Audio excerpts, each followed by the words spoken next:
Bismillahirrahmanirrahim. Assalamualaikum warahmatullahi wabarakatuh. Bapak-bapak, ibu-ibu, mas-mas, mbak-mbak, khususnya adik-adikku sekalian yang dirahmati Allah dimanapun Anda berada. Kembali di IIP Channel bersama saya, IIP Wijayanto. Kali ini kita akan membahas tema mantan masih sendiri. Tidak ada orang ketiga bersamanya, tetapi dia selalu menolak untuk kembali. Ya, ini sebabnya.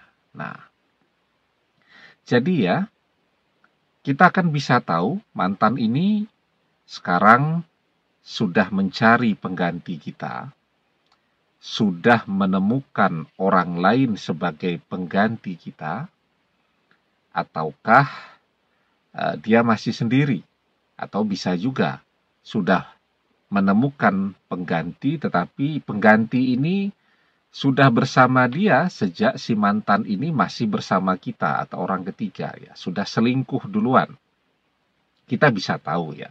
Nah, ini mantan ini betul-betul masih sendirian, belum mencari pengganti kita, ya, bahkan melirik ke orang lain pun belum ya. Kita kan bisa tanya kepada teman, sahabat, orang-orang terdekatnya ya yang masih bisa kita hubungi, bagaimana tentang kehidupan mantan, apa yang dia kerjakan dan seterusnya. Dan dia memang masih sendiri ya. Dia belum mencari pengganti kita. Tidak ada orang ketiga. Nah, kita merasa ini sebenarnya adalah peluang emas ya untuk mengajak dia kembali.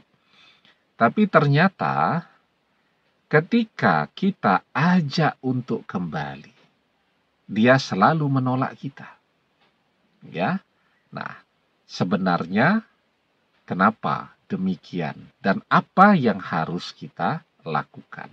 Nah, sebelum kita bahas lagi lebih jauh, jangan lupa ya yang belum subscribe untuk memencet tombol subscribe dan menyalakan lonceng notifikasi agar Anda selalu mendapatkan pemberitahuan video-video terbaru dari channel kesayangan kita ini.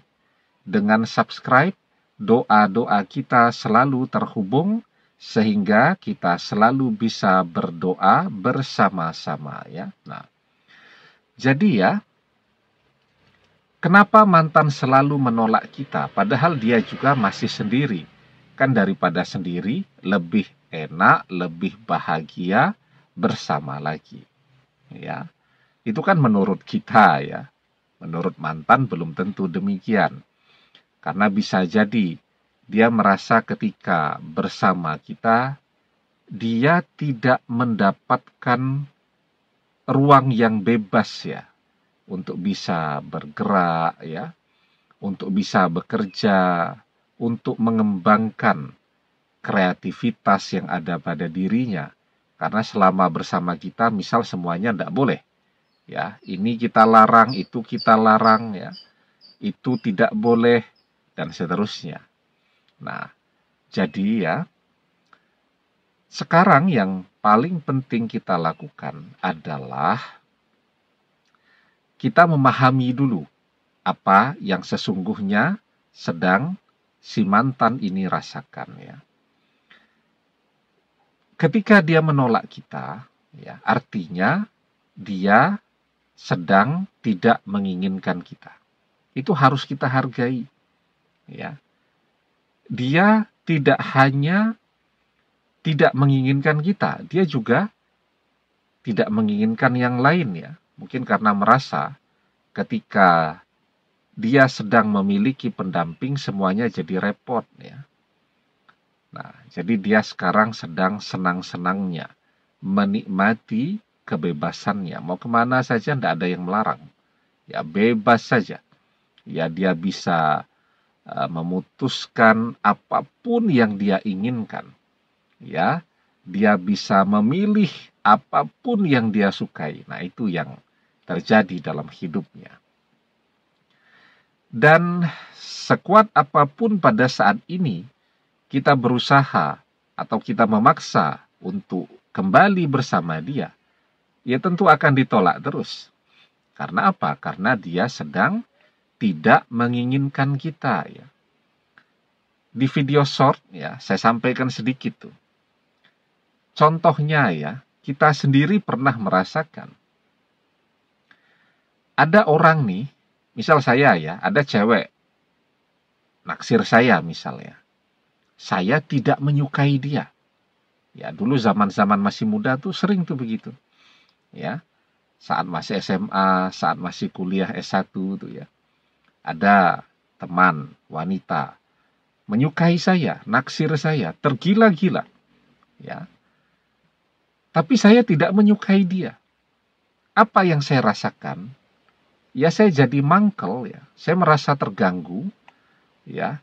Saya jadi jengkel, dan akhirnya saya bawaannya pengennya marah-marah terus kalau dia muncul, ya. Nah, siapa yang tidak merasa terganggu, ya?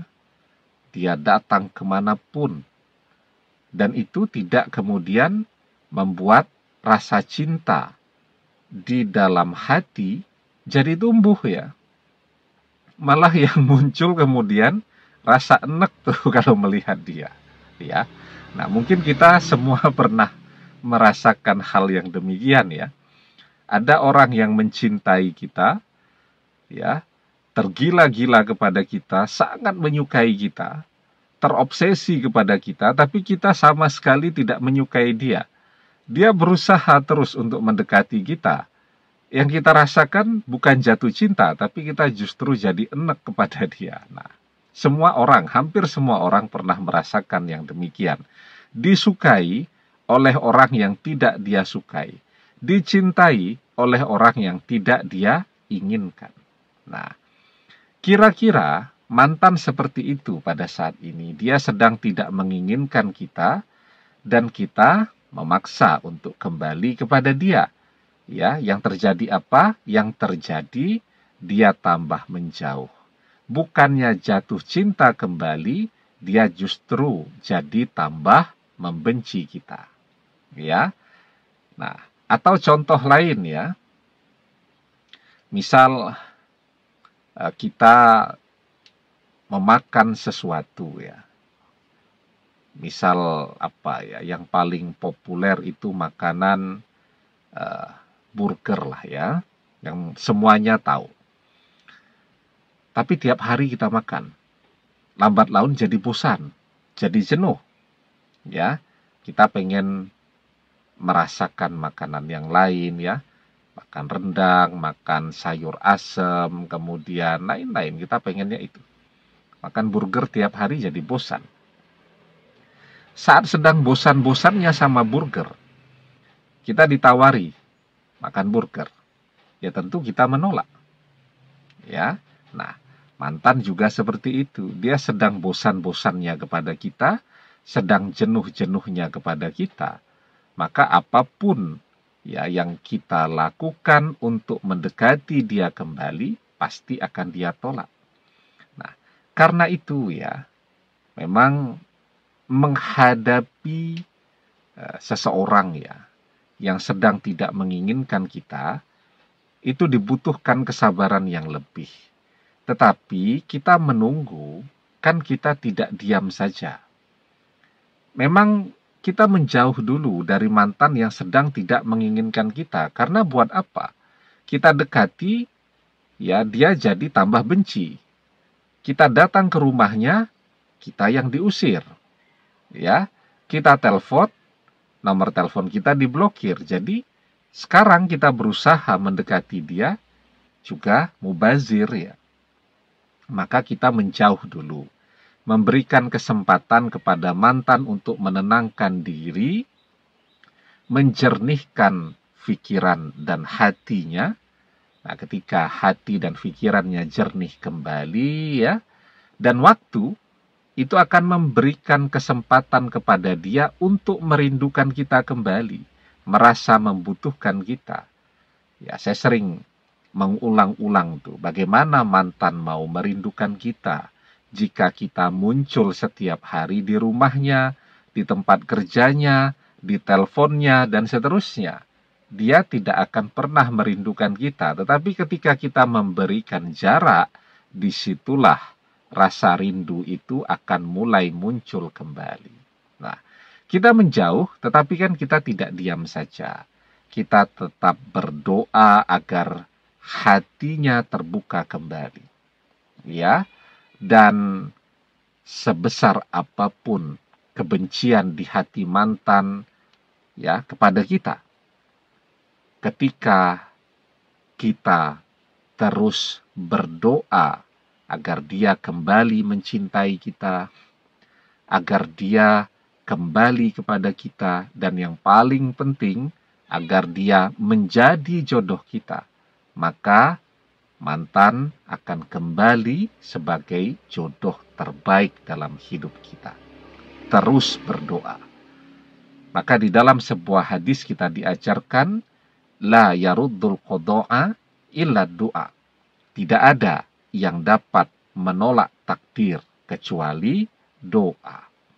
Ya, jadi meskipun takdir mantan tidak berjodoh dengan kita, tetapi selama kita masih terus berdoa, masih mau berdoa, tidak menyerah dalam berdoa, mantan akan kembali sebagai jodoh kita. Insya Allah, dengan izin dan pertolongan Allah, kita segera bersama mantan kembali. Demikian, semoga bermanfaat. Wallahu a'lam bishawab, billahi taufiq wal hidayah. Assalamualaikum warahmatullahi wabarakatuh.